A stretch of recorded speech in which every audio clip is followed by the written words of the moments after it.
Muito bem, muito bem. A gente está aqui começando mais um episódio do Game Changer. O Game Changer, que é esse podcast que discute coisas que vão além da fronteira do mercado imobiliário, aquele podcast que não tem periodicidade, que os assuntos são discutidos de maneira muito aleatória, mas que tem o objetivo principal de trazer para você informação, trazer ideias, trazer algo que possa mudar o teu jogo no dia a dia, porque você vai ter aqui um insight que pode, de repente, abrir para você uma porta que você não tinha enxergado. Então, a minha ideia é sempre trazer aqui gente que eu sei que está fazendo coisa diferente, ou gente que traz ferramenta e solução que pode contribuir para você nesse repertório de ideias e processos aí para você melhorar a tua performance dentro do mercado imobiliário. E hoje eu tenho comigo aqui duas pessoas das quais eu sou fã, do jeito como fazem as coisas, do jeito como operam a sua imobiliária, e mais ainda uma imobiliária que eu adoro o nome, acho o nome simplesmente sensacional. Patrícia e Juliana da Meu Metro Quadrado, sejam muito bem-vindas aqui no Game Changer. Muito obrigada pelo convite. Bom, a gente estava aqui agora há pouco, vocês perguntaram, mas a gente vai falar sobre o quê? Não sei. Mercado imobiliário, tomara. O juiz apitou, agora a gente vai jogar. Tomara eu faço gol. Tomara que seja. E aí eu sempre que vocês vão fazer gol, não tenho dúvida nenhuma. Mas assim, eu vou começar pelo começo, então vou pedir um pouco para vocês contarem como é que começou a relação de vocês com o mercado imobiliário, como é que chegaram aqui, e a gente vai depois entrar nas histórias da Metro, nos processos, na equipe, nos clientes, nos atendimentos. Tem tanta coisa pra gente desdobrar aqui, que até amanhã é hoje ainda. Sim, uma longa história, né? Isso, eu comecei no mercado imobiliário há 12 anos como corretora. A primeira imobiliária que eu trabalhei foi a Sotheby's, e eles tinham uma unidade em Florianópolis, comecei trabalhando lá. E eu comecei no mercado imobiliário porque eu e a Ju, a gente já tinha sido sócias antes de entrar no mercado imobiliário numa empresa de moda. A gente tinha uma produção de bolsas femininas. Então vem aí todo esse cuidado estético com as coisas todas. Sem neuroses. Mas eu vou explorar isso depois pra gente trocar uma ideia também. O nome da marca era Paty Jolie. Isso. E a marca tinha deu super certo enquanto ela durou. E aí, em um determinado momento, a Ju se afastou para empreender No ramo materno. Esse é o maior empreendimento da vida, né? Continua. Verdade. Continua, isso não acaba. Isso não acaba. Acabei de tava conversando com o Renato aqui sobre isso exatamente. Que é o projeto pra vida, né? Não tem como. E depois da vida também, que é o que fica. Exatamente, E enfim, a Ju se afastou, a gente optou por fechar a empresa dava bem certo. E eu fiquei meio, o que eu vou fazer?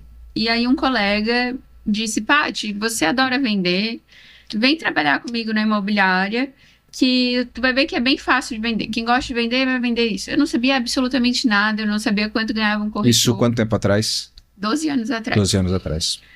Não sabia quanto ganhava, nem como ganhava, nem sabia que era uma profissão no risco. Eu fui numa palestra, ouvi, achei legal, me identifiquei com a marca e falei, tá bom, vou tentar. Mas eu sou muito obstinada e focada. Aí eu falei, vou tentar durante 30 dias. Se eu não conseguir durante 30 dias, eu volto pro mercado. E para mim era um pavor, porque eu nunca gostei eu trabalho muito, eu gosto muito de trabalhar, mas eu detesto a cobrança do horário, daquela coisa, do compromisso. Então eu não queria voltar para isso. Eu te entendo perfeitamente. É difícil. E aí eu tentei durante 30 dias, muito focada, vendo que o que os corretores faziam na média na imobiliária era muito sem processo, sem estrutura. E aí eu lembro que eu consegui fechar a minha primeira venda no dia 32, não no dia 30. Mas como perto do dia 30 já estava tudo acumulado. E foi uma venda bem interessante, porque eu fui para um plantão de vendas, na época eu fazia plantão de vendas. Eu aceitei ir no plantão de vendas num dia que ninguém queria ir. Entrou uma fazendeira com seu namorado novo e eles resolveram comprar uma cobertura que era a cobertura mais cara do empreendimento, exatamente pelo valor que estava descrito na tabela. Foi um dia em que os planetas estavam alinhados. Eu tava na conjunção deles, assim. E eu pensei aquilo, eu falei, é isso mesmo? Aí até mandei mensagem pro meu gerente, né? E ela fez a proposta de quanto? Eu falei, exatamente o que está escrito na tabela de preço, foi o que eu passei, era isso? Ele disse, tem certeza? Eu falei, sim, eu peguei a assinatura dela. Eu nem sabia o que estava acontecendo, mas ali, 2, 3 dias depois a gente fechou a venda e deu tudo certo. E E foi a cobertura mais cara da imobiliária que eles já tinham vendido. E foi a minha primeira venda. Eu pensei, gente, que fácil. Vou fazer isso pro resto da vida, né? Tirar pedido. Tão simples. Foi só essa. De lá pra cá, todas as outras negócios que a gente se envolveu, e já foram vários. Já né? foram vários. A gente teve muita história, todos tiveram uma demanda maior. Mas aí, abreviando um tempo, a Ju voltou a trabalhar. Contando um pouco da Ali era só uma faísca divina, dizendo assim, ó, vai menina, é aqui que você tem que ficar, tá? Vou te mostrar o caminho, segue aí. E aí, resumindo brevemente, como nós nos unimos novamente, né? Nós continuamos amigas. Eu, além da Paty Julie, era dentista. E aí, quando eu fui empreender no ramo materno, fiquei só em casa, cuidando das crianças. E chegou um dado momento que eu estava vendendo meu apartamento e procurando a minha casa nova. E a Paty me atendia.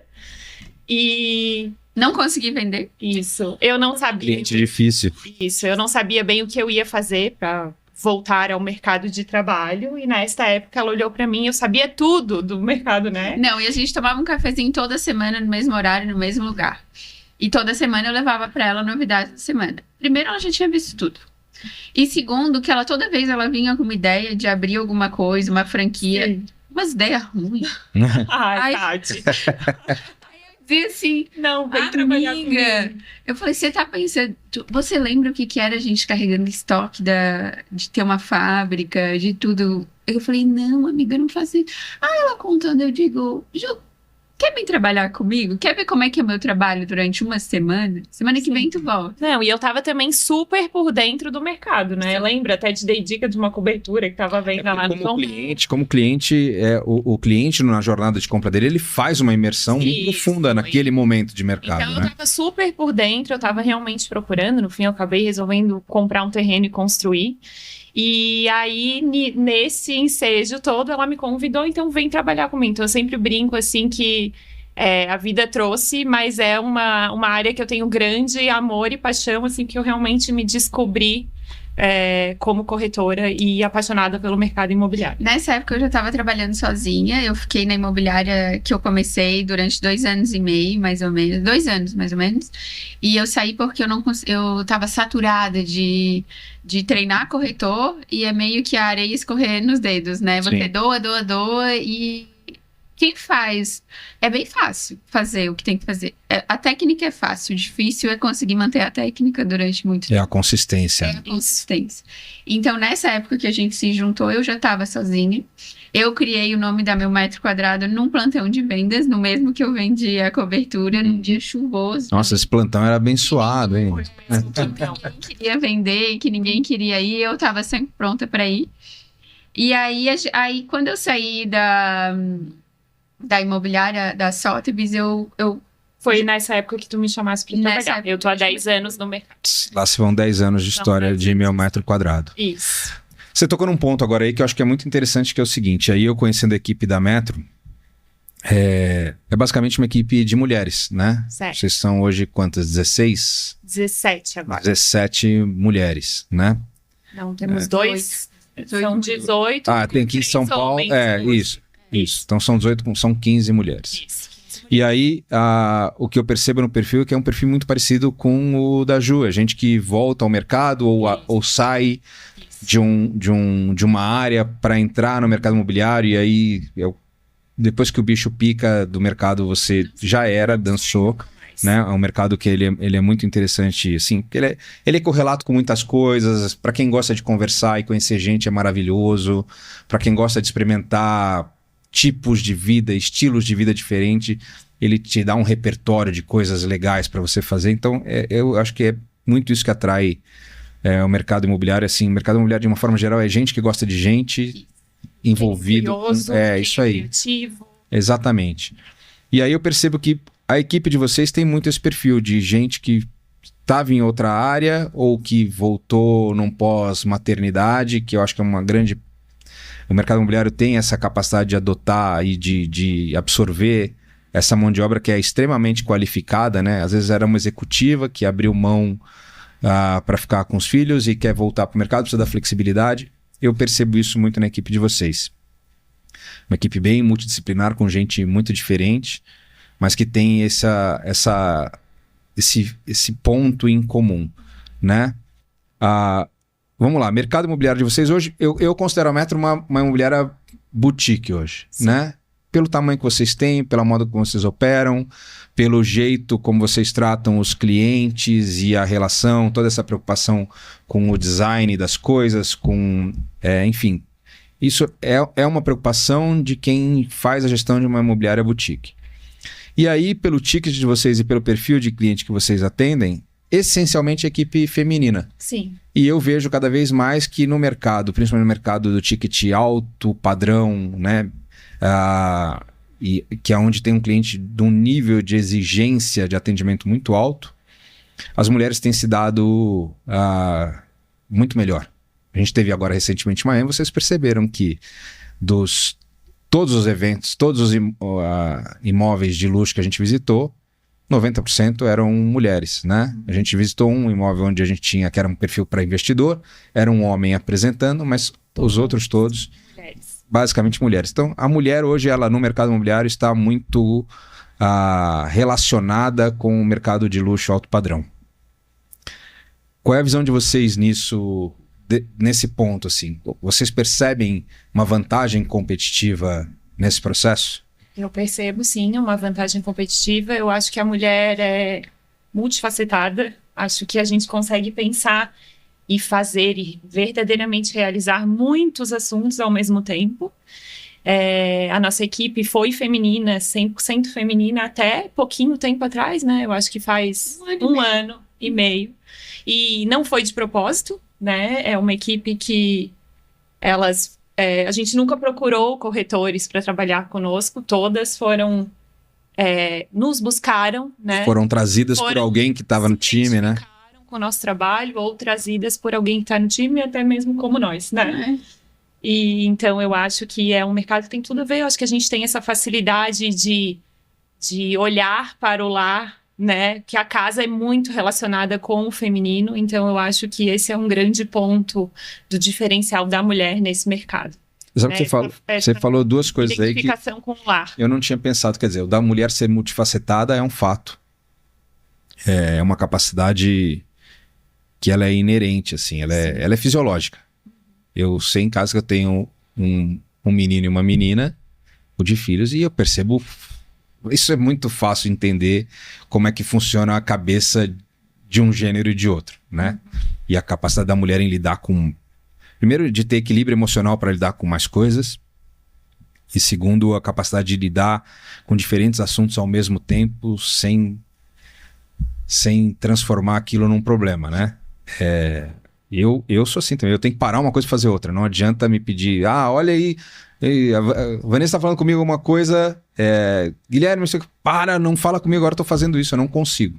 O João é igual, já a Pietra consegue fazer 10 coisas ao mesmo tempo. Então, eu acho que isso, de fato, é uma vantagem competitiva que a mulher tem nos dias de hoje, num mundo onde a velocidade de informação e a quantidade e o bombardeio de coisas que a gente recebe como profissional gigantesco, a mulher consegue lidar com isso de uma maneira muito forte. E segundo, que eu acho que é uma habilidade muito feminina, é a habilidade do detalhe e da comunicação não verbal. Isso que eu queria complementar, Gui, porque eu acho que as mulheres, elas têm... Nosso trabalho como corretor, como intermediador, acima de tudo, no final do dia, é servir. A gente serve. E aí, ter a posição de servir, eu acho que as mulheres têm uma facilidade, às vezes, de saber o que não é dito. Não vou mandar essa mensagem agora. Eu consegui esse passinho na negociação agora, amanhã eu consigo mais o outro. A gente não tem essa impulsão de conseguir tudo ao mesmo tempo, na mesma hora. Hoje eu vou mandar uma notícia, amanhã eu mando outra, e aí a gente vai conseguindo as coisas, ou desemaranhar, às vezes, um contrato, que na verdade as duas partes querem as mesmas coisas. O comprador quer comprar, o vendedor quer vender, mas chega no momento que eles começam a se entravancar, e eu acho que essa energia feminina que a gente tem, de saber o timing, de saber o horário, eu não vou ligar pro meu proponente num horário que eu sei que ele tá no trânsito, ou que ele tá cansado, ou que ele teve uma notícia ruim, eu vou esperar o melhor horário para ele. Então, eu acho que essa sensibilidade, ela é muito feminina, né? Então, isso eu acho que é uma das coisas que a gente conseguiu desenvolver bem na equipe, e nos faz ter um sucesso constante, assim, ao longo desses 10 A anos. leveza é a palavra, né? É. A Paty falou muito do servir. A gente está aqui para estender o tapete para o cliente passar. E a mulher faz isso naturalmente, ao servir uma mesa, Ao colocar, ao né? receber a a família, delicadeza, o cuidado, o capricho, né? Então eu acho que isso tem tudo a ver com o nosso trabalho, né? Esse prestar serviço. Estar E disponível. o cliente do ticket mais alto dá um valor para isso muito forte, né? Sim. Sim, porque o cliente do alto padrão, existe uma grande... Eu vejo, é uma opinião pessoal, existe uma grande um mistério em torno dele, mas ele no fundo, Gui, no fundo, ele é que nem a gente. Eu brinco que ele segue a regra dos 3 minutos, 3 minutos sem respirar, 3 dias sem comer, e 3 semanas, não, 3 dias sem tomar água e 3 semanas sem comer, ele morre, que nem Sim. a gente. Sim. Ele tem as mesmas dores, As ele mesmas acha a cara igual, necessidades. ele tem as mesmas inseguranças. Só que ele quer estabelecer a confiança com você. Você é um prestador de serviço. E na hora que ele chama, tu tem que responder. Ele quer falar contigo, ele não quer falar com outra pessoa, ele quer falar com o teu nome. Então, eu acho que o principal para atender cliente assim, de alto padrão é a disponibilidade. Ninguém quer falar com uma máquina, sabe?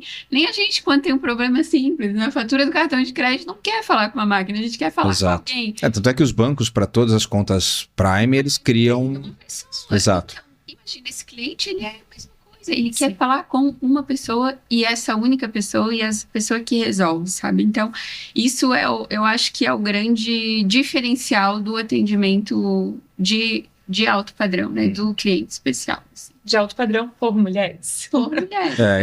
Eu percebo uma diferença muito grande, assim. E quando eu tenho a possibilidade, profissionalmente, de conversar com muita gente em muitos mercados, com perfis diferentes, e invariavelmente são as mulheres que estão dando as cartas no mercado de alto padrão em todos os estados, em todas as cidades. E aí, óbvio, a gente vê um ou outro homem se posicionando. O que eu vejo é muito engraçado, que eu vou falar aqui, mas é assim, lá vai eu com o meu sincericídio, mas que se dane. Estou preparada. Mas o que eu vejo é assim, quando a gente olha nas redes sociais, quem tá dando as cartas do alto padrão, ou quem tá aparecendo como o cara do alto padrão, o profissional do alto padrão, são homens. Então eles fazem lá suas filmagens, seus vídeos e tal, não sei o quê. Então quando a gente pega lá no nosso Instagram, o nosso feedzinho, um monte de caras... Quando você vai ver os números reais... Outro dia eu conversando com uma corretora de Pernambuco, que ela em um ano vendeu 120 milhões de reais. Entendeu? Sim. Sim, sozinha. Então, assim, só que ela não tá aparecendo Não por aí. dá tempo, Gui. Exato, e aí quando eu olho na própria equipe de vocês têm gente com um nível de produtividade muito maior do que muito cara que tá vendendo curso para vender alto padrão. Exatamente. Sabe? Tem cara, não, eu tô vendendo curso alto padrão, mas quando você vai ver a produtividade daquela pessoa na tua equipe, na equipe do pessoal da Viva Prime, em Alphaville também, que eu acompanho bem, em Campinas, assim, e são sempre mulheres, porque eu acho que o que aconteceu é que a tecnologia conseguiu fazer muito bem aquilo que era quase que o operacional do processo de venda, cada vez mais a tecnologia faz. O não verbal e o detalhe que o homem, que o ser humano, quando eu digo homem, estou dizendo o homem como ser humano, deveria fazer, o gênero que faz isso melhor é o feminino. Sim. Porque tem uma capacidade de comunicação não verbal, que entra na história do DNA evolutivo, da capacidade da mulher conseguir interpretar o choro. Inteira. Sim, a mulher foi treinada para isso do ponto de vista da natureza, né? O algoritmo natural treinou a mulher para entender o choro, interpretar choro. Para o homem é um choro, para a mulher não, esse é choro de fome, esse é choro de cólica, esse é choro de sono. Isso é barulho, pro homem é barulho. Isso que você fala, não é possível, é o choro. Então, essa habilidade ao longo do tempo, hoje no mercado imobiliário, ela traz uma vantagem brutal, e eu acho que o fato de vocês terem uma equipe feminina faz a Metro ser o que ela é. Vamos falar um pouco da Metro. Vamos. Tem muita gente que tem curiosidade para mim e me pergunta sobre meu metro quadrado. Quais são as premissas hoje que vocês têm na formatação de equipe? Quando vocês vão trazer gente para equipe? Vocês seguem uma premissa? Nada disso é ensaiado. As perguntas são aqui, eu estou jogando e cada vez que eu faço a pergunta, o olho delas arregala do tipo, nem pensamos nisso. Mas é essa a ideia. Há uma premissa na contratação de gente quando vocês pensam, tem algum parâmetro, é o feeling, porque às vezes é o feeling, né? Inicialmente, a gente nunca abriu vagas, né? Mas a gente tá sempre contratando. Mas a gente tá sempre contratando. Isso é Jack Welch na veia, né? Jack Welch diz que uma equipe comercial, ela nunca está pronta. E outra coisa que Jack Welch falava e que eu acho sensacional é, se você tem, eu vou dar um corte aqui, ó. Se você tem na sua equipe a mesma pessoa sendo um top producer todos os anos, o incompetente é você como gestor que não consegue melhorar a tua equipe para trazer novos top producers, né? E isso foi uma coisa que a gente aprendeu contigo. É isso aí. Anos de consultoria, porque a gente às vezes estava acomodada, assim, deixando quem é bom ser bom e reconhecendo que ela é boa naquilo. Mas a gente melhora do lado dos melhores, né? Se a gente é bom na nossa sala pequenininha, tá na hora de sair da sala e ver o que tem em volta para discutir. Meu Deus, eu tenho isso para crescer, eu posso ser melhor. E isso foi um trabalho bem importante que a gente começou contigo há uns 2 anos atrás já, né, Ju? Que abriu esse nosso, que expandiu isso. Mas voltando à pergunta. Nosso olhar então, a gente nunca abriu vagas, todas as pessoas que estão na equipe nos procuraram por identificação. Então, como a Paty falou, a gente não está contratando, mas a gente sempre escuta, sempre está contratando. A gente tem 4 palavrinhas que eu acho bem importante falar, que a gente trouxe desde a época que a gente fazia as bolsas. Isso. Tudo que a gente faz tem que ser útil, bom, belo e verdadeiro. Nessa ordem. Útil, bom, belo e verdadeiro. Nessa ordem. Então, quando a gente faz qualquer coisa, eu monto o Instagram, eu faço o site, eu escrevo uma legenda, eu coloco um descritivo de um imóvel, eu ligo para um cliente para responder, a gente tem sempre isso em mente. Aparece nos stories sem filtro. Aparecer nos stories sem filtro. É verdade. É verdade. Né? Porque eu sou essa pessoa aqui, eu não sou uma pessoa com filtro. Eu acho aliás, a forma como vocês tratam a Instagram principalmente, eu acho que é uma das... Sim, acho que é um dos melhores Instagrams de mercado imobiliário. Meu Deus, que honra! Segue gente! Sigam, porque assim, e aliás, eu quando pego algum cliente de consultoria, Guilherme, posicionamento segue aí meu metro quadrado. Vocês viram, lá com o pessoal em João Pessoa, sigam lá meu metro quadrado. Vão dar uma olhada. Porque eu acho que vocês têm essa preocupação estética, mas ela é uma preocupação vocês trazem o limite entre o estético e o verdadeiro tá muito bem pontuado, sabe? O mais importante, sem sombra de dúvida, é o verdadeiro.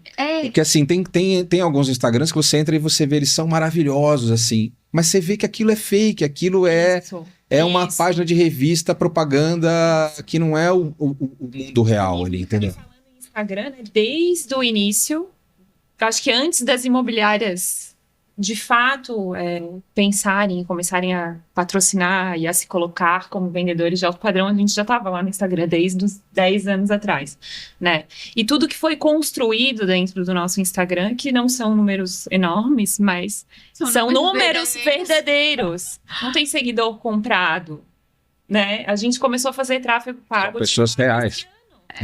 Esse ano. Eu sei disso. É real, entende? Então, eu nem vou revelar aqui, mas se as pessoas souberem o quanto vocês investem, para quanto vocês têm de resultado, eu não vou revelar, mas todo mundo vai entender a importância de você ter um Instagram feito de maneira real, porque o cliente se conecta, entendeu? Há uma conexão verdadeira ali. Respondendo a pergunta que deu gancho, desde a contratação das pessoas até a ponta lá no fim que envia o Instagram, a gente se baseia nas mesmas premissas. A gente tenta manter essa sensibilidade. Então, quando eu recebo um e-mail, e eu recebo vários e-mails, e eu respondo todos, eu ou a Ju, a gente é que responde, não é o Cris, não é a Vitória, não é uma máquina. É a gente.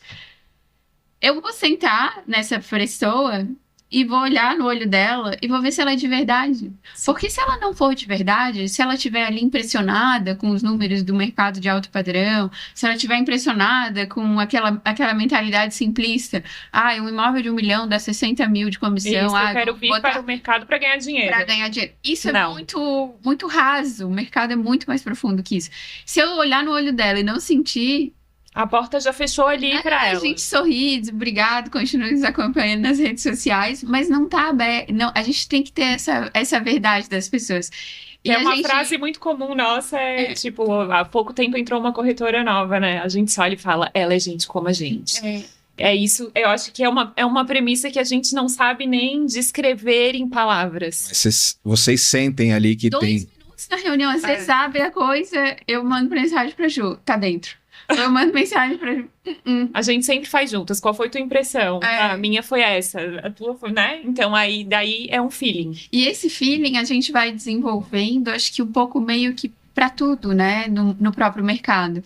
Então, a gente senta hoje com outros corretores, com gente do mercado, de outras cidades, de grande, e a gente olha e sente, assim, quem é, de quem fato. tá querendo ser, mas não é, e quem nunca vai ser. Né, que quem está construindo ali parece que em bases meio não sólidas, assim, né? Então a gente se coloca muito nessa posição de estar sempre aprendendo junto com eles. A gente aprende com toda a nossa equipe, com cada negócio fechado, com cada negócio não fechado. Cada negócio é uma história diferente, né? Tem sempre um.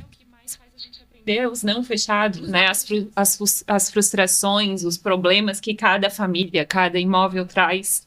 E é isso, a gente está em constante evolução e crescimento, né? Junto com ele. Falando um pouco do imóvel aqui, né? Porque vamos olhar aquela tríade lá, Ramcharan, da disciplina de execução.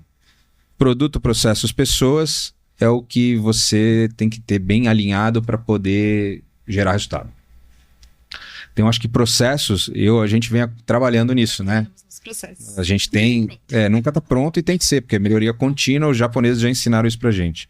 Pessoas é aquilo que a gente estava falando aqui, de trazer gente com um nível de similaridade, afinado dentro do negócio, e aí você tem que ter esses processos, essas pessoas para um produto específico. E eu sei que vocês têm um trabalho de curadoria de imóvel, vocês não fazem captação de imóvel. Isso. Acho que é um trabalho de curadoria de imóvel. Então, assim, que eu acho que é outra coisa sensacional, quando vocês apresentam e fazem as lives apresentando os produtos, mostrando os detalhes de um apartamento, às vezes de um piso, e dando valor para aquilo que é história dentro dos imóveis. Eu acho isso sensacional.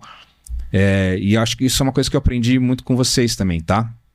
De olhar para o produto e tentar entender a história que aquele produto carrega e dar valor para a história daquele produto. Isso. E não olhar aquilo como 4 paredes, isso aqui eu quebro tudo, detono tudo, boto aqui um piso novo, faço do meu jeito e tudo mais. Eu aprendi com vocês, isso é verdade, a olhar o produto e olhar a história do produto e começar a dar valor para a história do produto. Né? Então, às vezes eu entro num lugar que eu vejo um piso, outro dia eu te mandei uma foto no colégio dos meus filhos, né? Que é um prédio centenário, é um prédio que tem mais de 100 anos. Ladrilho hidráulico. Te mandei de um ladrilho hidráulico, assim, e assim, tem vários no prédio. É um prédio de mais de 100 anos. Então, eu hoje olho ali e fico olhando para a história daquilo, e eu acho que isso é muito do que vocês fazem no processo de captação de vocês, e a curadoria. Eu queria que vocês contassem um pouco deste processo de captação. Como é que vocês escolhem os produtos que vocês vão colocar na pauta? Como é que vocês tentam encaixar isso com as equipes, com o teu público, como comunicar aquilo? Essa é uma pergunta complexa, eu sei que é. Mas eu acho que é uma curiosidade que eu tenho e acho que muita gente tem. Acho que é o nosso apaixonamento pelos imóveis e pela história, como tu falou, e pela arquitetura também, né? Isso nos faz engrandecer cada imóvel que a gente entra, né? Por respeito àquele imóvel, àquela história e àquela família. Que o imóvel ele é muito a manifestação da personalidade da pessoa, ele é a exteriorização da personalidade daquela pessoa que construiu e daquela pessoa que mora lá. Então, assim, eu acho que às vezes entrar num lugar e não se dá o mínimo tempo de entender o que é aquilo, ou chegar impondo as tuas opiniões, dizendo este piso é horroroso, essa parede tem que chegar. A gente tem uma colega que tem muito sucesso no Instagram, que entra nos imóveis e vai detonando, né? Quebraria essa parede, não sei o quê. Eu fico meio nervosa com aquilo, porque meio que tu tá destruindo a personalidade da pessoa que é proprietária daquele imóvel e que, no fundo, no final do dia, é quem assina o teu cheque. Sem dúvida. Né? São os nossos principais clientes. São os nossos principais clientes. Os proprietários. Isso a gente sempre faz um estudo. Isso a gente desenvolveu muito depois que a gente foi trabalhar no Rio, quando comecei a tocar o Rio, porque o Rio é uma cidade de imóveis muito antigos e muito históricos e muito interessantes. Só que a gente tem toda a valorização do que é aquilo com o contexto social do que era o viver naquela época, né? Então, assim, a gente valoriza muito isso. E aí, trazendo essa sensibilidade que a Ju falou, a gente gosta muito de arquitetura, de entender os materiais. Nós estávamos agora aqui esperando para gravar o podcast, olhando um vídeo em 360 graus de uma casa em São Conrado, Santa Teresa, maravilhosa, e a gente estava ampliando para ver o piso, para ver o rodapé, para ver a porta. Então a gente valoriza muito isso, né? Então acho que o primeiro ponto para uma curadoria é isso, né? É saber olhar para o imóvel com esse olhar detalhado e de apaixonamento também, né? Porque a gente só vende o que a gente gosta. Isso é um fato. E eu acho legal a gente desmistificar uma coisa agora, assim, que eu falo para todos os clientes que me procuram e dizem assim: ai, Paty, mas eu acho que o meu imóvel não é para imobiliária de vocês trabalham alto padrão. Eu falo, não, eu trabalho imóvel bom. Isso. E imóvel bom tem todas as faixas. Perfeito. Nas cidades que a gente trabalha, Floripa, pouco, mas eu acho que a gente começa em 350 mil, 400 mil. Eu tenho 400 mil, 500 mil, 600 mil, 700 mil. E assim eu vou até 27 milhões, 32 milhões. O imóvel bom é o melhor dentro da faixa de preço dele, que ele está bem comunicado, que ele está adequado. Ele é o alto padrão daquela faixa.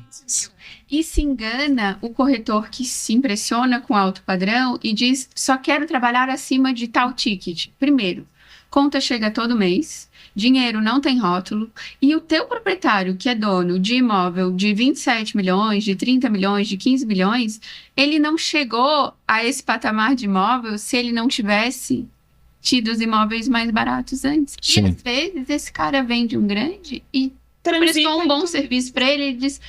Tô querendo investir 600 mil, 300 mil, 400 mil. Pra quem você acha que ele vai ligar? Pra ti, sabe? Então se engana quem acha que os imóveis bons são só aqueles de muitos milhões de reais, né? A gente realmente trabalha muito bem, a gente transita muito bem nesse lugar, mas a gente vende todos. E eu até... E não tem necessidade nenhuma em falar que vende alto padrão. Nenhuma. Se a gente foi identificada assim, eu acho que muito pelo posicionamento. Né? Mas a gente isso eu sei. Esse rótulo até o rótulo que eu dei aqui no início de uma imobiliária boutique é meu. Vocês nunca usaram esse termo para mim. Eu que uso, porque é assim que eu as identifico, entendeu? Eu vejo que existe uma preocupação de curadoria, existe uma preocupação estética, existe uma preocupação de linguagem, existe uma preocupação de coisas que só imobiliárias boutique é que conseguem fazer, né? A gente tem até um caso específico de uma história de uma venda de um prédio todo. Eu ia pedir para te contar. Isso. Aliás, isso é outra característica de vocês duas muito fortes. Vocês têm tem uma sincronicidade brutal. Temos. A gente só se olha e já sabe o que a outra está pensando. Mas a gente vendeu um prédio inteiro, pegamos a exclusividade da venda de um prédio. 27 unidades. Isso, 27. Era no altos da avenida da rua Felipe Schmidt, em Florianópolis, um prédio antiquíssimo, que era um antigo hotel. E aí a família desfez o hotel e resolveu vender as unidades como unidades residenciais. Eram unidades inicialmente de 200 mil reais. 205 mil foi a primeira unidade. Isso. E a família estava desgostosa do imóvel. Isso a gente recebe muito. E não vale nada. Não. Já tinham contatado outros corretores para trabalhar, ninguém dava valor. Quando a gente olhou aquilo com aquele olhar de apaixonamento e de valorização e de entendimento da história, a gente se apaixonou pela ideia, pela obra de arte que um artista plástico da cidade fez. Não, isso aqui dá muito, é ouro. E assim, a região está ainda em crescimento. E a gente amou trabalhar esse produto, a gente vendeu todas as unidades e inicialmente a gente comprou unidades. Os 6 primeiras unidades foram a gente que comprou dentro da imobiliária. Quando eu recebi aquilo, eu mandei pra Ju. Eu me lembro onde eu tava, dentro do táxi no Rio, mandei pra Ju. Eu falei, olha isso aqui, não bota nem pra vender, eu fico com esse. Aí a gente... Cada uma não, eu fico com um da frente, a outra comprou do lado e tal. Os 6 primeiros a gente ficou, a família olhou assim, aí a gente pediu exclusividade e foi vendendo. Hoje eles estão à venda 600 mil. Praticamente triplicou o preço. Isso, então assim, a gente comprou juntas. Um período de quanto tempo? A venda foi em 7 meses, mais ou menos. Não, mas assim, de vocês receberem eles a 200 mil e hoje a 600 mil, então, que investimento de baixa volatilidade no mundo valoriza esse tanto por uma questão... A época que todo mundo pegou o financiamento bancário era que a gente estava na Suíça, lembra que a Selic... Sim, Selic a 2. Os meus Os clientes têm taxa de 6, 7%. 7%. Nem chegava a 7%, é. E foi uma delícia trabalhar, porque daí nós compramos junto, então a gente acompanhou as nossas reformas, as reformas dos clientes, o prédio foi todo se transformando. E é uma história que a gente adora. Então, assim, não é alto padrão. Era bem feio, por sinal, os apartamentos eram horrorosos, mas deu super certo, né? Então... E aí a gente tem esses clientes de alto e altíssimo ticket, que quando a gente ligou e disse, olha, o apartamento é 200 mil, ele... Oi? Não, quero. Escolhe um pra mim. Sim, teve um cliente meu que foram 11 unidades. 11 unidades, é. 11 unidades. Ele viu a oportunidade ali. Isso. E a validação, né? É muito importante a nossa validação também. Compramos, eu Sim, tô apostando nisso. Isso aqui, valida. né? Então, super deu certo. Isso é uma coisa que a gente fala muito para os nossos clientes. Às vezes ele vem, tô pensando em colocar meu imóvel à venda. A gente olha e diz, pra quê? Ou fala, não vende. Sim. Eu não sei onde é que eu vou te colocar se tu vender. Não, Sim. porque eu queria isso, porque aquilo, porque aquele outro. Eu falei, para, que vai ganhar dinheiro aqui é o intermediador, o cartório, tu vai pagar imposto e tu não vai ter uma qualidade de vida melhor. Então a gente várias vezes breca o negócio. Pratica a antivenda, né?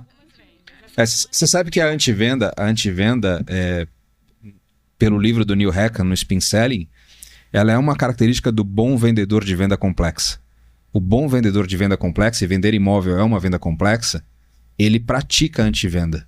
E ao praticar a antivenda, ele consegue duas coisas. Ele consegue ganhar a confiança do cliente, porque o cliente fala, peraí, esse cara não tá me empurrando nada, não tá ele tá querendo o que é melhor para mim, porque quando você pratica antivenda, você faz isso. Tá orientando, né? De fato. Exatamente. E o segundo ponto é que você consegue, ao praticar a antivenda, fazer com que o cliente olhe para detalhes que ele mesmo não tinha olhado. Então ele passa a valorizar aquilo que você está propondo para ele em qualquer lugar. Tipo, pratiquei a antivenda aqui para você porque eu estou valorizando outras coisas. Então vocês fazem isso. E voltando em falar em curadoria, então que muita gente confunde. Curadoria parece que são só imóveis bonitos, né? Fotografáveis, instagramáveis. Não necessariamente. Estando com a documentação em dia e tendo potencial de valorização ou potencial de se tornar um lindo imóvel. Se ele for útil, como é que é útil? Bom, verdadeiro. Ele está dentro da curadoria. Ele vai estar dentro da nossa tudo que está no nosso site, tudo que está no nosso Instagram. O Instagram é vitrine, gente. A gente fala, é lojinha. Eu não boto na vitrine aquela peça que ainda precisa fazer a bainha, o caimento não tá tão bom, mas às vezes é só mandar arrumar que ela vai ficar uma belíssima peça. A minha vitrine é o melhor, a melhor iluminação, o jeito que tá e tá ali. Mas eu tenho todos os imóveis, sabe? Então, se o cliente diz pra mim, Paty, eu estou procurando isso. Ontem, a gente estava aqui em São Paulo, foi visitar um apartamento nos Jardins com meus clientes. Eu mostrei pra eles um lindo. E não agradou. Aí a esposa falou, eu acho que a gente vai ter que partir para uma da reforma. Eu falei, você tá preparada? Vou te mandar um então. Ele tá o desespero da morte, tá na petição da miséria. Pode ser esse? Pode. Então aí eu mandei aquele, mas não é o primeiro que eu mando. Eu tenho que saber se a pessoa tá pronta para receber aquilo isso, também. Né? Então a gente tem todos esses imóveis. Porque o imóvel... É o entendimento do nível de elasticidade do cliente, né? Que eu acho que isso é uma coisa importante. Você conseguir entender qual é o grau de elasticidade que o cliente tem para investir, reformar, para tempo, para tudo paciência, isso. É isso. Volta lá naquilo que a gente falou de prestar o serviço, né? Estar atenta aos sinais do cliente, ao que ele realmente procura, né? E oferecer o que vai de encontro. Não é para qualquer um. Hoje vocês estão com a operação Meu Metro Rio, Meu Metro Floripa, Meu Metro São Paulo iniciando. Se você é corretor em São Paulo e quer trabalhar com as meninas, corretora, vai lá, mande a sua mensagem. Para o Rio e para Floripa também, a gente não está dizendo não faça. Aí vocês têm a operação de design também, né? Conta um pouco do grupo Meu Metro Quadrado, da holding Meu Metro Quadrado. A gente já está ciscando para começar a construir o prédio, né? Show. E tem Miami também, esqueci de falar, tem o braço em Miami também. Acho que é muito legal comentar como é que começou o meu design, né? Eu sou formada em design de interiores e quando eu fui morar no Rio de Janeiro e estava começando a trabalhar a Metro lá, abrindo o mercado mesmo imobiliário, eu não conhecia ninguém. E é muito importante a gente conhecer as pessoas quando a gente está num mercado de venda como é o de venda imobiliária. Acho que todo o mercado de venda, mas eu posso só dar um testemunho onde eu tô. E eu entrei no mercado na escola de design de interiores para conhecer gente. Eu nunca pensei em mudar de profissão. É um lugar que eu adoro. Um dia, quando eu me aposentar, eu ainda vou ser arquiteta. Eu sou uma arquiteta frustrada, eu acho. Mas eu entrei para conhecer. E aí eu acabei conhecendo Fernanda Burgel, que é hoje a nossa sócia no meu design. E o meu design, ele surgiu mais ou menos em 2018, como uma empresa piloto da Meu Metro Quadrado. Ele existia flutuando do lado, pegando os projetos de imóveis como esses que a gente contou, que estavam num estado terrível, e também pegando outros projetos de fora, fazendo decorados para construtora, meio que navegando em volta dos nossos clientes. E aí, ano passado, a gente sentiu que ele virou uma outra empresa separada, e ele realmente virou e está operando ali. Mas navegar junto com essa empresa de design, com o meu design, nos dá muito conhecimento do que é o material, o que constrói um alto padrão, quanto custa construir algum alto padrão. Então, a gente tem muita sensibilidade até para fazer a valorização do mercado imobiliário, porque a gente sabe quanto custa fazer. E, por outro lado, a gente também pode indicar, porque às vezes o cliente entra e diz, não vai caber. A gente olha e diz, vai caber. Ou ele entra e diz assim, porque eu vou gastar numa reforma aqui 2 milhões de reais. A gente fala, não. Você pode gastar 2 milhões de reais, mas o estrutural, o civil, o tanto, você vai gastar tanto. Eu sei te dizer o quanto, né? Porque a gente tem esse... Você tem um repertório aí, né? Tem esse repertório, né? Então, são empresas separadas, que uma ajuda a prestar serviço para outra, mas que estão acontecendo de uma forma bem Quando bacana. precisa levantar uma planta num imóvel antigo, a Meu Design ajuda a gente A fazer e auxilia na venda, né? Eu já vi coisas do tipo, vocês pegaram, posso estar enganado aqui, mas foi a impressão que me deu, de vocês pegarem um apartamento ou um imóvel que entra para o mercado e vocês, a partir dali, conversam com o proprietário e falam, vamos dar um tapa nisso aqui para a gente melhorar a liquidez e valorização. Sim, E- bonito, né? Homestaging. Um homestaging. E aí vocês acabam fazendo isso, acho que até um pouco mais, né? Porque acaba sendo, às vezes, um retrofit até faz um retrofit interno. Porque o homestaging é muito mais você organizar os móveis e tal, e tudo. E vocês acabam entrando em reforma mesmo, às vezes melhorando o piso, ou dando uma renovada nas coisas. Auxiliando, dando dicas para o cliente. Eu já vi. A gente fez isso em 3 imóveis especiais do Rio, que eram imóveis de inventário, que já estavam assim datados, que tem um potencial gigantesco. Mas uma coisa que a gente já aprendeu é que nem todo mundo vê o que a gente vê na hora que entra no imóvel. As corretoras dizem que a gente tem um superpoder de entrar e dizer isso aqui vira isso aqui. Mas é aí que está o trabalho de curadoria de vocês, está exatamente nisso, né? De conseguir enxergar o que não tá ali ainda. Porque o bonito, quase todo mundo consegue entrar Sim, e ver óbvio, bonito. né? Tu vai na casa da cor e tá tudo bonito. Claro, tá tudo bonito, Tudo né? bonito, Mas- organizado, ordeiramente. Isso, né? mas a gente consegue ver o potencial. Então, ano passado, a gente escolheu 3 imóveis e a gente fez um homestaging virtual nos imóveis. Então, a gente redesenhou a planta, reequipou o imóvel e meio que deixou um orçamento pronto do quanto custaria fazer aquilo lá, né? Nos 3 imóveis. Então, isso foi uma das coisas que a gente Fez. mesclou as 2 empresas, a design junto com Com a Meu Metro com a Quadrado. Meu Metro Quadrado. Isso. E outra coisa que a gente meio que catequiza todas as nossas corretoras são preceitos de organização, forma e harmonização que fazem com que a pessoa entre e se sinta bem. Isso aqui tá bom. Mas ela não consegue identificar pontualmente o que é. Quer ver? Eu vou dar um exemplo bem, bem característico. As pessoas têm mania de arrumar as coisas a 45 graus.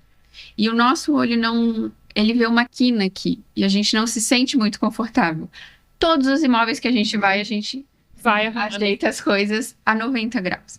A gente afofa a almofada, a gente estica as coisas, a gente esconde paninho, a gente vai dobrando, porque são coisas que quando a pessoa entra, dá um assim, não gostei do imóvel. Às vezes não é São nem sensações, né? Isso. só que ela não consegue identificar o que é que ela fez ela se sentir mal. E a gente foi desenvolvendo isso. Um pelo estudo da técnica, né? Porque nada disso... Isso aí tá escrito há anos já, né? Foi estudando isso, entendendo quais são esses preceitos de harmonia, e outro entrando, saindo de casa de pessoas, porque a gente Toda entra hora. e sai o tempo inteiro. da Fomos fazer a live do apartamento em Botafogo. casa. Essa história. Fechado. Um apartamento fechado. Há 2 anos estamos fechados? Não. 1 ano. Não, ele faleceu há pouco tempo, mas era uma casa de um senhor antigo. Isso, uma casa de um senhor antigo com uma mobília. Histórica. A gente Histórica. chama um apartamento de Ah, eu Versalhes. lembro desse apartamento com paredes pintadas, não tinha umas coisas assim? Eu lembro disso, eu lembro dessa. Uhum, eu lembro dessa live. 9 da manhã. 9 da manhã. 5. Em 5, arregaçamos as mangas. E ó, a gente mudou o apartamento inteiro. A gente- Sofá, E não mesa. mudamos nada. Era A gente tudo que alinhou tinha as ali. coisas, a Fofô botou umas flores, a gente Chegamos com reorganizou. flores e colchas só. O resto Flores era o e que colchas. tinha. Eu lembro bem desse apartamento, eu lembro que eu assisti essa live E com eu vocês. ri uma hora que a Lu, que trabalha com a gente, que tem uma Os delicadeza. banheiros, eu lembro dos banheiros, sim, tipo, enormes, né? Isso, Eu lembro. de banheiro. É, Na sala de jantar, quando eu vejo ela tá arrumando dentro dos armários. Ela tá alinhando as taças dentro do armário. Então, Eu falei, Lu, mas a gente não vai abrir. Não, mas se a gente abrir, é melhor que Tá a gente tão tenha. bonito. Então, essa cultura da organização é isso. tá totalmente internalizada, né? Porque quando eu vi ela arrumando aqueles armários, eu falei, meu Deus, dentro do armário não precisa, calma. Mas isso é cultura, isso é cultura. Isso O pessoal que mostra o abriu quanto. o apartamento pra gente, eles abriram e saíram. E aí, na hora... Motorista da família. Isso, o motorista da família. Na hora que a gente tava indo embora, ele entrou e falou, meu Deus, Meu Deus, o que vocês fizeram? vocês reformaram um apartamento? Não, a gente só mudou os móveis de lugar, tirou as quinas, Tiram a Fofô. isso, afofou, arrumamos os livros, né? Eu sei que quando era a hora da live começar, estava as duas suadas de tanto Calor arrumar. de 40 graus do Rio de Janeiro, mas estava Legal. Mas, Mas isso mostra aquilo que você estava falando, né, Ju, do servir, né? Tipo, é olhar para. E isso é uma coisa que eu falo muito. Que corretor de imóveis às vezes acha que ele está num negócio de venda. Ele não está num negócio de venda, ele está num negócio de prestação de serviço que lida com venda. Quando você consegue internalizar isso, você percebe que ganha mais dinheiro quem presta melhor serviço. Né? Ah, então eu vou ser um excelente negociador. Nem sempre você precisa ser um excelente negociador para fazer bons negócios no mercado imobiliário. Mas certeza absoluta que você não for um bom prestador de serviço, com a capacidade de escutar, de interpretar, fato, você pode ter todas as técnicas de negociação do mundo, você não consegue fazer bons negócios. E é o que a gente mais vê, né? Muito corretor treinando com venda, treinando em negociação, treinando... mas não treina escutar as pessoas, não treina respirar, né? O cara não respira, ele só... não se vomita. colocar também. Exatamente. No momento que a gente está servindo, a gente não pode colocar o que é da gente. A gente está só escutando e servindo, né? Primeiro o outro. Isso é uma Não coisa tem que a relevância gente... nenhuma a minha Imagina, história Um quando monte eu tô de atendendo. mulher, né? Um monte de tagarela. Mulher, as nossas reuniões são assim exaustivas, porque ela é um monte de mulher falando o tempo inteiro. Mas uma coisa que a gente fala, né? É, porque o cérebro feminino, ele é trifásico, né? Ele não é 220, ele roda em 330. Tem dia que chega a 700, certamente. Então, assim, eu falo pra todas elas. Sentou numa negociação, quem fala primeiro perde. Não fala. Fica quieta. É isso. Escuta o que o cliente quer falar. E eu sou libriana, né? O libriano, ele é o diplomata do zodíaco. É, Então, eu tenho uma filha libriana. Ele tá sempre em cima da linha. E aí, é só responder exatamente o que a pessoa perguntou. Não, mas o que você... Primeiro, não, o que você acha? Responde sim e não. Não se explica. Sim. Não. E dê longas piscadas. Não se comprometa. Olha, eu não vou começar a dar uma risada. Eu não vou começar a rir aqui. Eu não vou começar a rir. Mas você fala, responde sim ou não. Em casa, a gente criou um meme que é o sim, mamãe. Que é uma frase da Pietra, entendeu? Ela é uma libriana assim. Ela, sim, mamãe. E a gente criou um meme em casa. Às vezes eu tô com a Vanessa falo, sim, mamãe. Que tipo... E o libriano é isso mesmo. Sim, ele... Né? E eu tô numa negociação em cima da linha, porque eu não vendo e nem compro nenhum imóvel. É só ler a qualificação do contrato. Minha qualificação é lá no final do contrato e eu sou a intermediadora das partes. Sim. Então eu tô sempre em cima da linha. Muitas vezes o que eu acho não importa. Agradou o comprador? Agradou o vendedor? Tá ótimo. Não me perguntaram o que eu acho? Eles aceitaram o risco, a proposta? Não é a tua que opinião, é isso aí. Tá certíssimo. Pra frente. E eu acho que isso tá... E muita gente perde negócio exatamente porque faz isso. Sim, Porque a nossa opinião não importa. Exato. E saber que a nossa opinião não importa muitas vezes é também uma humildade, né? Sim. Que é um outro problema que o corretor tem, porque o corretor de imóveis, por natureza, é um ego drive. Ele é alguém que... Porque qualquer pessoa que queira trabalhar em um mercado onde você só tem success fee, no mínimo você tem que se achar bom pra cacete. Né? Se você tá abrindo mão de um salário fixo, se você tá abrindo mão de ter um chefe, se você tá abrindo mão de ter... No mínimo você tem que acreditar que você é bom pra caramba. Corajoso. Então, além da coragem, você acredita que é bom, porque senão você não estaria nesse negócio. Então você já é um ego drive por natureza. Sim. E tem que ser, até falo para os meus clientes, tipo, não contrate um corretor que não tem algum ego, porque o corretor que tem zero ego, ele não vai ser um bom, nunca vai ser um top producer. Ele tem que ter algum nível de ego. O que ele tem que fazer às vezes é controlar o ego, porque a gente sabe que tem corretor que vende um pouco mais, tem um bom ano e começa a achar que é ele quem carrega a operação na vida. Eu conheço, né? Conheço vários assim, né? Que começa a achar que a empresa só existe porque ele existe. Sim. Entendeu? Então, respira, bota o pezinho no chão, chinelinho de dedo, é sempre bom estar ali do lado. Sandálias E de humildade. é isso, tal. Mas, e para quem tem um ego drive, ter a humildade de entender que a sua opinião pouco importa, é um exercício quase que budista de ser feito, né?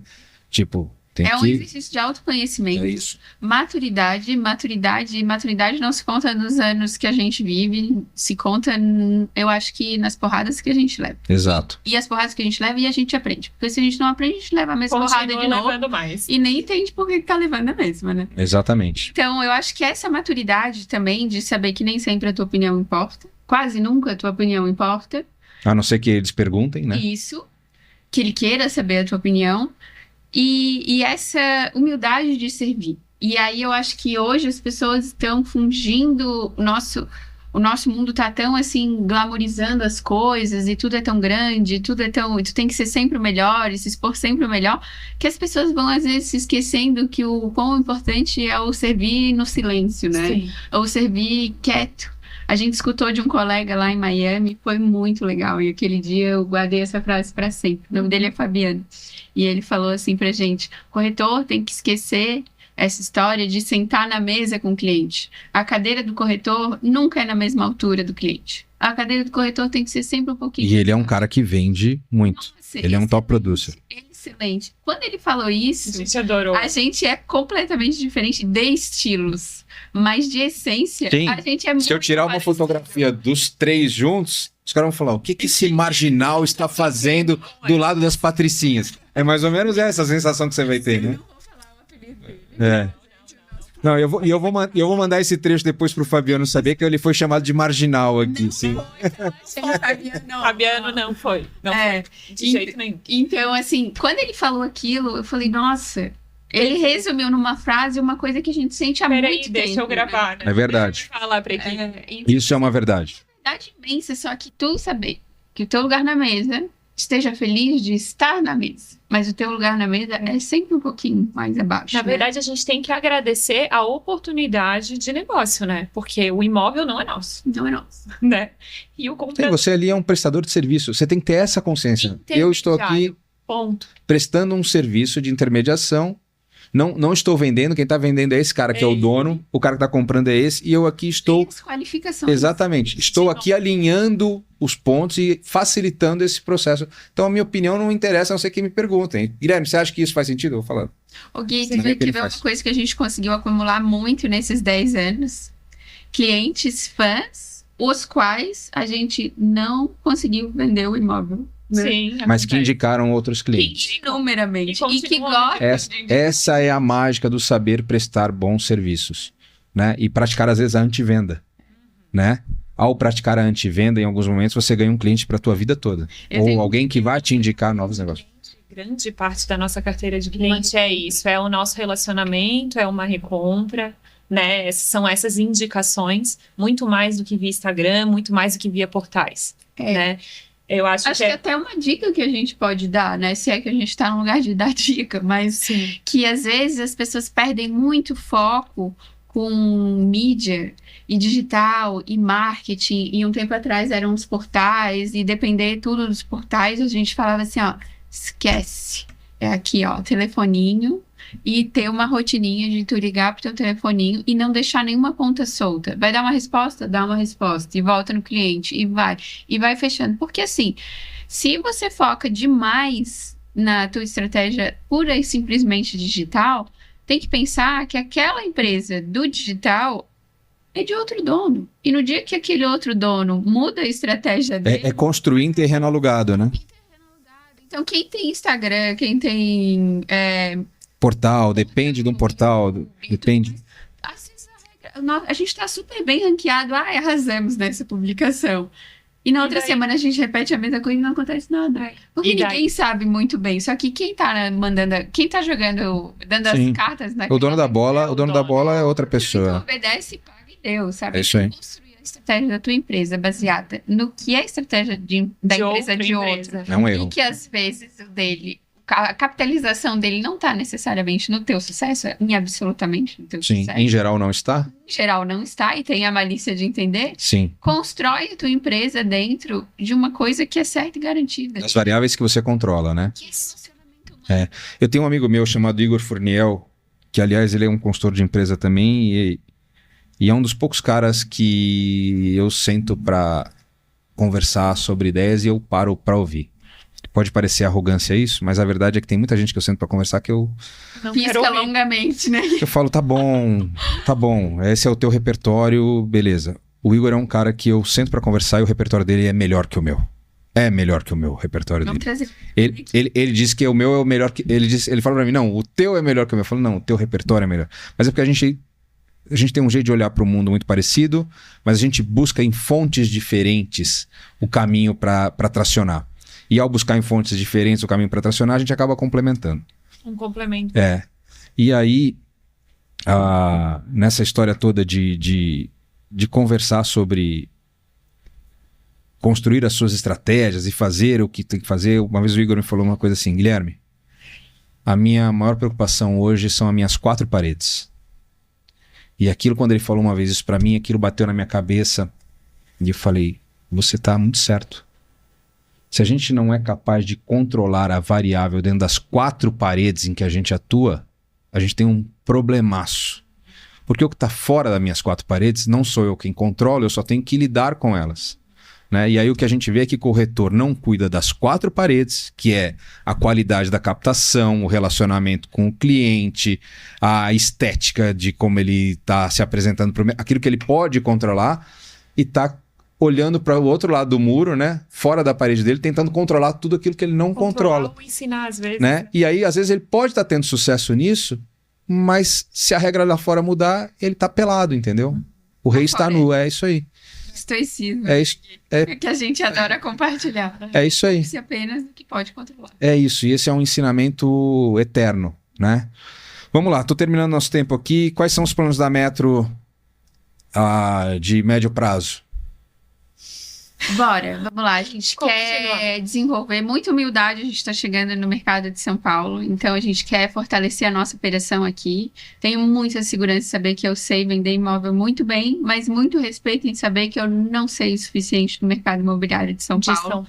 Mas a gente vai conseguir fazer. A gente já fez isso em outras praças. Sim, claro. A gente tem desenvolvido Miami também. Uma conversa muito legal começou a surgir, principalmente depois dessa segunda vez que a gente te acompanhou, né, no Miami Experience, que foi excelente. Quem tiver em dúvida, vá. Somente vá.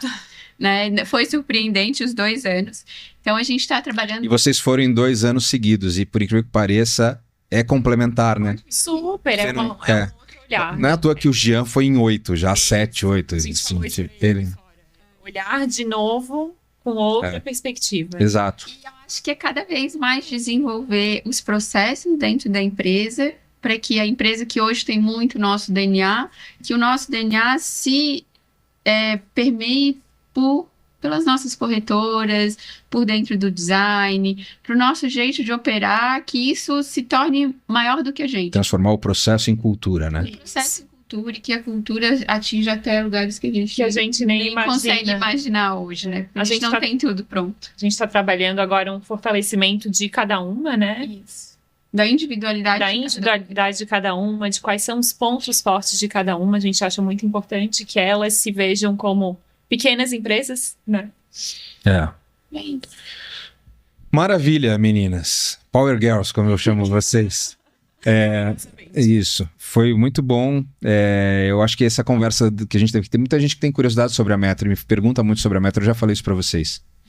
Eu acho que é muito legal que vão poder conhecer vocês um pouco mais e entender. Quem tiver interesse em trabalhar na Meu Metro Quadrado, Floripa, Rio, São Paulo, Curitiba, Brasília, vai inventando aí, porque assim, tipo, quem sabe, né? Quem sabe? E eu acho que vocês têm uma trajetória ainda, eu já falei isso para vocês algumas vezes, vocês olham a pontinha do iceberg. Eu acho que vocês têm muita coisa para fazer, porque são só 10 anos de empresa. E vocês têm algumas referências que vocês conhecem com gente de 40 anos de empresa. Eu acho que a Metro, quando tiver 30 anos de empresa, vai estar num tamanho absurdo, fazendo coisas que nem vocês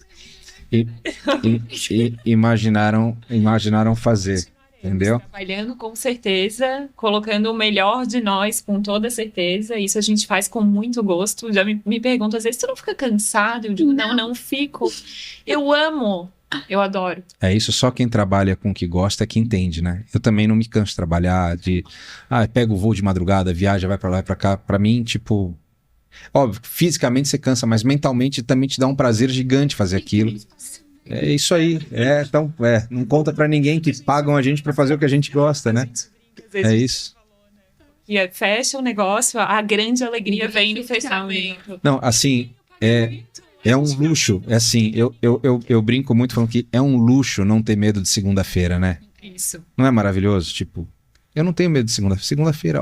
Segunda-feira, vamos em frente, é mais um dia. Obrigada. Fechamos aqui então mais um episódio do Game Changer. Trouxe aqui as meninas da Meu Metro Quadrado, que contaram aqui um pouco como é que elas fazem, processo de curadoria, equipe, visão de negócio e um monte de coisa. Eu acho que tem alguns insights aqui. Eu tive alguns insights aqui que eu acho que você do outro lado aí vai poder usar para melhorar a sua operação. Eu volto não sei quando, com mais assunto interessante, porque esse é o podcast que não tem regularidade. A gente traz assunto quando tem assunto para trazer. Beleza? A gente se vê no próximo. Fui. Obrigada.